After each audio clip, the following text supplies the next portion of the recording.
Kit show L K பாருங்க குழந்தைகளே, பாருங்க கரும்பு தின்ன கூலியா கதை சொல்லதாலியா, கரும்பு தின்ன கூலியா கதை சொல்லதாலியா, அழகான குழந்தைகளே அன்புடனே கேளுங்கள், அழகான குழந்தைகளே அன்புடனே கேளுங்கள், எல்கே சேனல் மகிழ்வுடனே பாருங்கள், ஷோ எல்கே சேனல் மகிழ்வுடனே பாருங்கள், ஷோ எல்கே சேனல் மகிழ்வுடனே பாருங்கள், கரும்பு தின்ன கூலியா குழந்தைகளே, இன்னைக்கு நான் உங்களுக்கு ஒரு கதை சொல்ல கரும்பு தின்ன. இந்த கதை என்ன, எதை பத்தி அப்படின்னா, உங்களுக்கு ஸ்வீட்ஸு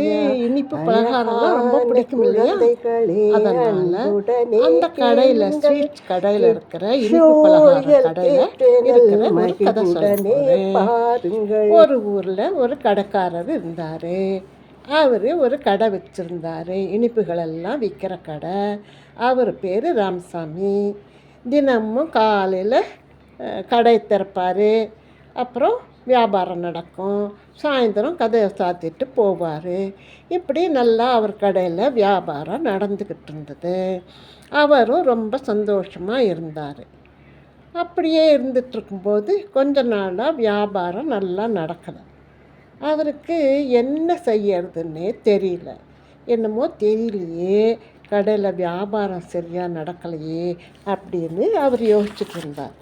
அப்போ அந்த கடையில் இருந்த ஸ்வீட் பலகாரங்கள் எல்லாமே சேர்ந்து என்ன பண்ணுச்சு, அடடா நம்ம கடைக்காரர் ரொம்ப வருத்தத்தில் இருக்கார், நாம் அவருக்கு உதவி பண்ணணும் அப்படின்னு சொல்லி என்னென்ன ஸ்வீட் பலகாரம் எல்லாரும் சேர்ந்து ஒரு மீட்டிங் போடுறாங்க. பலகாரம் சேர்ந்து ஒரு மீட்டிங், குலோப் ஜாமுன், அப்புறம் கமர்கட்டு, சோன் பப்படி, பாதுஷா, கலாக்கந்து, காஜு கத்லி, ஜிலேபி, இந்த மாதிரி நிறையா ஸ்வீட்ஸ் அங்கே இருந்தது. தினமும் இந்த ஸ்வீட்ஸ் எல்லாம் நல்லா சந்தோஷமாக இருந்தாங்க. அப்படியே இருந்துட்டு இருக்கும்போது கடைக்காரர் என்னடா ஸ்வீட் சரியாக வியாபாரம் ஆகலை, பலகாரமெல்லாம் அப்படின்னு ஒரு நாள் கவலைப்பட்டுக்கிட்டு இருந்தார். அப்போ லட்டு தான் அங்கே இருக்கிறவங்களுக்கெல்லாம் தலைவர். அவர் என்ன பண்ணுறாரு, தம்பிகளா எல்லாரும் வாங்க, நாம் ஒரு கூட்டம் போட்டு ஏன் நம்ம கடையில் வியாபாரம் ஆகலைன்னு யோசிப்போம் அப்படின்னு.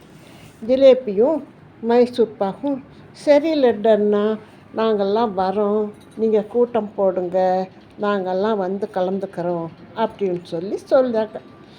சரின்னு எல்லாரும் கூட்டத்துக்கு வர்றாங்க. எல்லாரும் வர்றாங்க. என்னமோ தெரியலையே, லட்டண்ணா கூப்பிடுறாங்க, சரி போகலாம் அப்படின்னு சொல்லிட்டு எல்லா பலகாரமும் வராங்க, இனிப்புகள் எல்லாம் வர்றாங்க. என்ன லட்டண்ணா சொல்லுங்கள் என்ன அப்படின்னு சொல்லி கேட்குறாங்க. பாருங்கள், எல்லாம் சந்தோஷமாக போகிறாங்க. ஜிலேபி இருக்குது, மைசூர் பாக்கு இருக்குது, பேடா இருக்குது, குலோப் ஜாமுன் இருக்குது, எல்லாமே இருக்குது. எல்லாம் போய் நிற்கிறாங்க. லட்டண்ணா லட்டு தாதா எல்லாத்தையும் வரவேற்றுட்டு பேசுகிறார். தம்பிகளா, நம்ம கடையில் நிறையா ஸ்வீட்ஸ் எல்லாம் இருக்குது, ஆனால் இப்போல்லாம் கொஞ்சம் ஸ்வீட் நல்லா வியாபாரமாகறதில்ல, கடைக்காரர் ரொம்ப கவலைப்படுறாரு. அதுக்கெல்லாம் என்ன காரணம் அப்படின்னா, நம்மெல்லாம் ரொம்ப ஸ்வீட்டாக இருக்கிறோம், எல்லோரும் நிறைய வாங்கி சாப்பிட்றாங்க, ஆனால் அதுக்கு தகுந்த மாதிரி உடல் உழைப்பு இல்லை, அதனால் பல நோயெல்லாம் வந்துடுது. அதனால் நம்ம கொஞ்சம் ஸ்வீட்டாக அதாவது இனிப்பாக இருக்கிறத குறைச்சிக்கணும், கொஞ்சம் இனிப்பை கம்மி பண்ணணும் அப்படின்னு சொல்கிறேன். அதை கேட்டதுமே இந்த பர்ஃபி இந்த இதுக்கெல்லாம் ஜாமுனுக்கெல்லாம் கோவம் வந்துடுச்சு. நம்ம இனிப்பாக இருக்கிறதுனால தான் நம்ம எல்லாம் வாங்குகிறாங்க, இனிப்பு இல்லாட்டா நம்மளை யார் வாங்கி சாப்பிடுவாங்க அப்படின்னு இந்த குலோப் ஜாமுன், சோன் பப்படி எல்லாம் சொல்கிறாங்க. அதுக்கு இனிப்பு தான் கொஞ்சம் குறைச்சி போட்டுக்கலாம், ரொம்ப இனிப்பாக இல்லாமல் கொஞ்சம் இனிப்பை கம்மி பண்ணி போட்டாக்க ஜனங்க வாங்குறவங்களுக்கும் பரவாயில்லையா இருக்கும் அப்படின்னா ஜிலேபி ஒத்துக்கவே இல்லை, பர்ஃபியும் ஒத்துக்கலை, குலோப் ஜாமுனும் ஒத்துக்கலை. இல்லை நம்ம இனிப்பாக இருக்கிறதுனால தான் எல்லோரும் இனிப்பு பலகாரம் நல்லா வாங்கிட்டு போகிறாங்க, இல்லைன்னா எப்படி வாங்குவாங்க அப்படின்னு ஒரு சிலர் கவலைப்படுறாங்க. ஒரு சிலர் சரி லட்டன் நான் சொல்கிறத கேட்டுக்கலாம் அப்படின்னு சொல்லி கேட்டுக்கிறாங்க. இப்படி நிறைய வாக்குவாதம் நடக்குது. ஓகேப்பா. அப்படியே நடந்துட்டுருக்கும்போது என்னாச்சுன்னா, லட்டு என்ன சொல்கிறீ அப்படின்னு சொல்லி 4 பேரும் வந்து பேசுகிறாங்க. அப்போ இந்த குலோப் ஜாமுன் சொல்கிறதையே ஒத்துக்கலை. நாமெல்லாம் இனிப்பாக இருக்கிறதுனால தான் நமக்கு வாங்குறாங்க, இல்லைன்னா நம்ம எப்படி வாங்குவாங்க? இனிப்பு நம்ம பேரே இனிப்பு பலகாரம், அப்புறம் இனிப்பு இல்லாமல் எப்படி இருக்கும் அப்படின்னு சொல்லிட்டு இந்த பர்ஃபி, மைசூர் பாக்கு, இந்த ஜிலேபி இதெல்லாம் வாக்குவாதம் பண்ணுதுங்க. நாம் என்ன பண்ணலாம் அப்படின்னு சொல்லிட்டு. அப்போ அங்கேருந்து சோன் பப்படி இதெல்லாம் வராங்க. இதெல்லாம் என்ன அப்படின்னு கேட்குறாங்க. ஜிலேபி கிட்ட என்ன விஷயம் அப்படின்னு எல்லாம் ஓடி வர்றாங்க.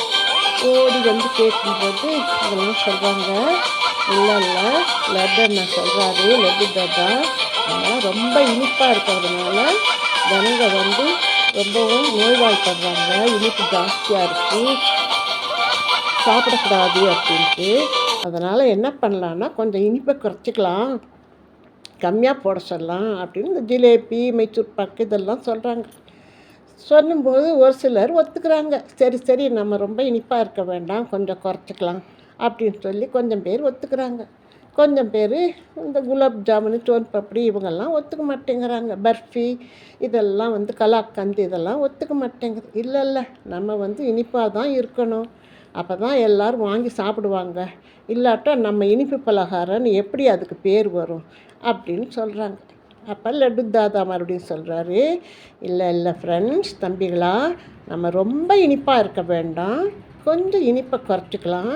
அப்போ நம்மளை எல்லோரும் வாங்கி சாப்பிடுவாங்க, அவங்க உடம்புக்கும் நல்லா இருக்கும், வாங்குறவங்களுக்கு, நம்ம கடைக்காரருக்கும் நல்லா வியாபாரம் ஆகும். ரொம்ப இனிப்பாக இல்லாமல் கொஞ்சம் இனிப்பை குறைச்சிக்கலாம் அப்படின்னு சொல்லி லட்டு தாதா சொல்கிறாரு. சரின்னு சொல்லி எல்லோரும் லட்டு தலைவராச்சே இவ்வளோ சொல்லும்போது நாம் ஒத்துக்கலாம் அப்படின்னு சொல்லிட்டு இந்த கூட்டத்தை முடிச்சுக்கலாம் அப்படின்னு பாருங்கள். சோன் பப்படியும் இதுவும் சமோசாவும் சொல்கிறாங்க. சரி லட்டு தாதா சொல்கிறத கேட்போம், நம்ம கொஞ்சம் இனிப்பை குறைச்சிக்குவோம் அப்படின்னு சொல்லி எல்லோரும் சேர்ந்து டிஸ்கஸ் பண்ணி, சரி கொஞ்சம் இனிப்பை குறைச்சிட்டு நாம் நல்லது பண்ணலாம், அப்போ கடைக்காரருக்கு நல்லா வியாபாரமாகும் அப்படின்னு எல்லா இனிப்பு பலகாரங்களும் சொல்லி ஒரு முடிவுக்கு வர்றாங்க. இது நல்ல முடிவு தானே குழந்தைங்களே? ரொம்ப இனிப்பாக இல்லாமல் கொஞ்சம் இனிப்பை குறைச்சா மக்களுக்கு கொஞ்சம் நல்லதாக இருக்கும், உடம்பு கெட்டு போகாமல் இருக்கும் அப்படின்னு சொல்லும்போது எல்லா இனிப்புகளும் ஆஹா ஓஹோன்னு எல்லாம் சந்தோஷமாக குதிக்கிறாங்க.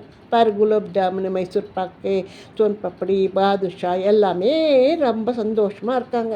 சரி, இனிமேல் நம்ம கடைக்காரர் வருத்தப்பட மாட்டார், அவருக்கும் நல்லா வியாபாரம் ஆகும், நாமளும் எல்லார்கிட்டையும் போய் சந்தோஷமாக இருக்கலாம், எல்லோரும் நம்மளை இனிப்பாக இருக்கிறதுனால தானே வாங்கிட்டு போகிறாங்க அப்படின்னு சொல்லி எல்லோரும் ரொம்ப சந்தோஷமாக இருக்காங்க. இப்படியே அன்னைக்கு கூட்டம் முடிய போகுது. லட்டு தாதா சொன்னதுனால எல்லோரும் சந்தோஷமாக ஒத்துக்கிறாங்க. அன்னைக்கு கூட்டம் இனிப்பாக முடிய போகுது. குழந்தைகளே, நீங்கள் என்ன சொல்கிறீங்க? உங்களுக்கும் தெரிஞ்சிருக்கும், இனிப்பு ரொம்ப சாப்பிடக்கூடாது, கொஞ்சம் தான் சாப்பிட்ணும். ரொம்ப இனிப்பு சாப்பிட்டா வயிற்றுக்கும் ஒத்துக்காது, உடம்புக்கும் ஒத்துக்காது. இனிப்பு சாப்பிட்றது பெருசில், ஒர்க் அவுட் பண்ணணும் அப்படின்னு லட்டு தாதா சொல்கிறாரு. அது சரிதானே? ஒர்க் அவுட் பண்ணாமல் வேலை செய்யாமல் சும்மா உட்காந்துட்டு இருந்தால் நல்லது இல்லையில்ல? ஓகே ஃப்ரெண்ட்ஸ், மறுபடியும் அடுத்த எபிசோடில் பார்க்கலாம். பை.